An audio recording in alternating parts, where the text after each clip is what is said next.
I really hope this ain't a super boring video. I just want to talk to you guys about, my journey as a content creator and kind of doing this whole calisthenics thing. Yeah, I've been interested in calisthenics for a long time now, ever since high school, but I was never consistent with it. So I don't know if you can really consider it like getting into it. But for the longest time, I was into, the David Late era of like bodybuilding. I was just drinking energy drinks, hammering some pre-workout, and just taking whey and creatine, just for days, overdosing on that stuff, if you will. That lasted for a little while, lasted for a couple years actually. And then I started to get into powerlifting and actually hit like a 515 sumo deadlift, 365 squat, and a 265 bench, which is like okay in like powerlifting standards. But I was pretty proud of it.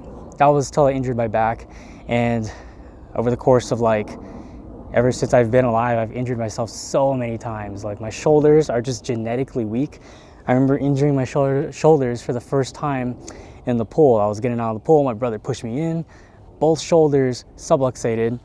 If you don't know what that means, it means popped out and popped back in, and I heard 2 rips in my shoulder. And ever since then, it's just been really weak. I still remember playing basketball, doing swimming, doing martial arts, anything really, my shoulders would pop out. So my shoulders have subluxated over like 8 times on each side. So 8 and 8, which is kind of crazy, right? So I have barely any ligaments hanging on here. We're making it. And then my back too. I've injured my back about 6 times. So twice when I was really young, I was at the beach and I was bodyboarding. I scorpion backed, my face hit the sand, my legs went over and almost folded in half. I was paralyzed for like 5 seconds, right? Couldn't feel my legs or my arms, and I was just drowning underwater for a little bit. Funny thing, that happened again at the same beach, right? And with the same board, same everything. I injured my back in the exact same place for a second time. And same thing happened again. Couldn't feel anything. I was drowning underwater.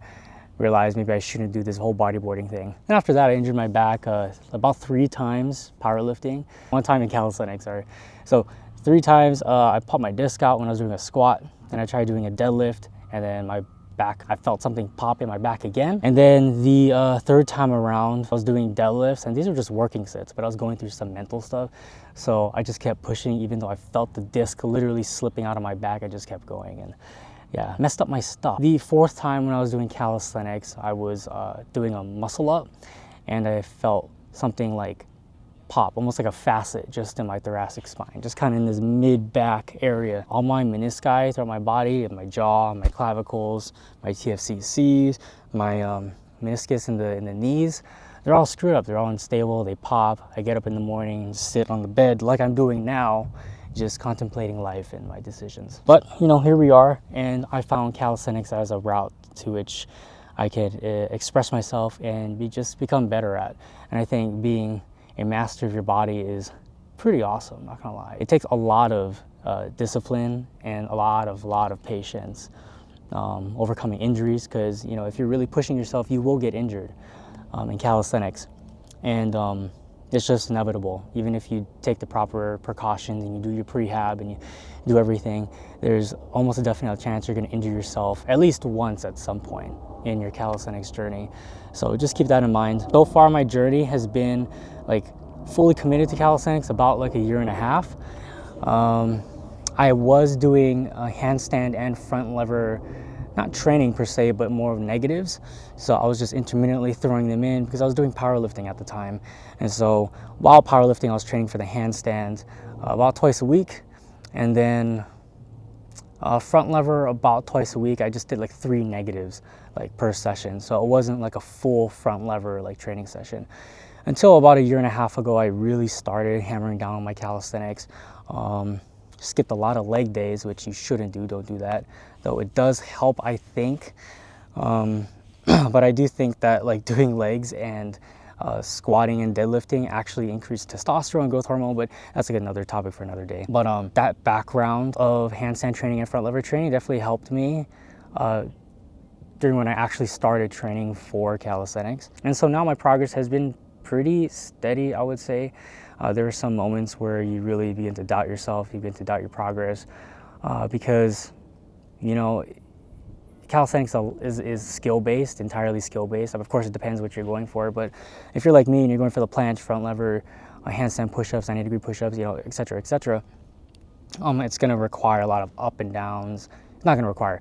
There's going to be up and downs in your training. You have to expect that, and you have to be patient, and you have to weather through those moments of self-doubt and discouragement. I do encourage you guys to like go on a calisthenics journey, because there's nothing like it. Like, I've done bodybuilding, I've done powerlifting, and honestly lifting 500 pounds was pretty freaking awesome. It was pretty awesome.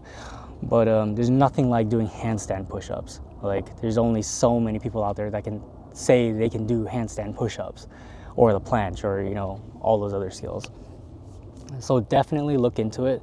And if you guys still want to do bodybuilding, if you guys still want to do powerlifting, you know, training for muscle ups is a pretty neat skill. Yeah, it's a party trick, you know, some people say, but why not? You know, life is too short not to show off sometimes.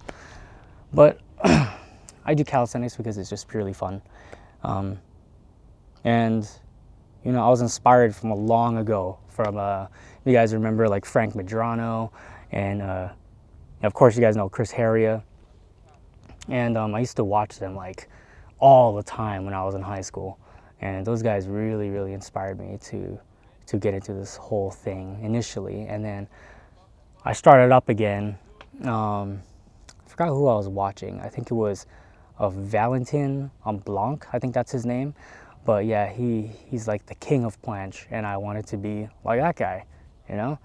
So that's why I really started this whole calisthenics thing. But yeah, if you guys have any questions, feel free to reach out. I can try to help you guys to the best of my ability. You know, I'm no expert by any means, but I do have about 1.5 to 2 years of experience. So I'll be more than happy to help you guys out. Yeah, just reach out to me. Yeah, I really had no idea what this video was going to be about. I just kind of sat down here, started talking to you guys, and actually I'm out here just filming some content by myself. Hopefully it's good content. Hopefully the exposure is good, and the lighting and whatever, the colors are good and all, and it's not too dark. You know what I mean? I don't know, I'm still learning on this whole camera stuff. Just got done filming that content, so I'm here just talking to you guys. I'm starting to get it more into long form content, so hopefully I can post this stuff on YouTube, and you guys find some interest in it. I know this video is long. I don't intend it to be super long, but I just wanted to come on here and say hi to you guys, express my thoughts on calisthenics and why you should get into it, because I think it's really fun. So follow along, not only for calisthenics stuff, but for my whole content creator journey, and hope you guys find inspiration, some insight, or whatever. But thanks guys for tuning in, and I'll see you guys later.